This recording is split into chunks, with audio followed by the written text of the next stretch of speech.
ఖానాపూర్ పట్టణంలో ఐఎఫ్టియు ఆధ్వర్యంలో పోస్టర్ విడుదల చేయడం జరుగుతుంది.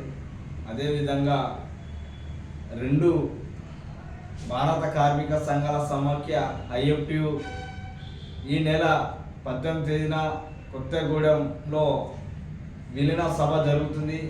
ఈ విలీన సభకు కార్మికులు, కర్షకులు అందరూ కూడా హాజరు కావాలని ఈ సందర్భంగా కార్మికులను కోరుతున్నాం. ఈరోజు దేశంలో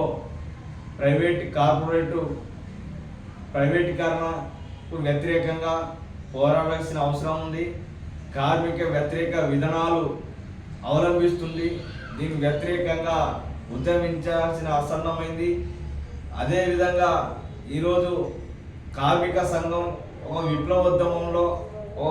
విప్లవ ఉద్యమ కార్మిక సంఘంగా ఒక బలమైన సంఘ నిర్మించడం కొరకు 2 ఐఎఫ్టియు విలీన సభ కొత్తగూడెం జరుగుతుంది. దానికి కార్మికులందరూ హాజరై విజయవంతం చేయాలని భారత కార్మిక సంఘాల సమాఖ్య ఐఎఫ్టియు పిలుపునివ్వడం జరుగుతుంది.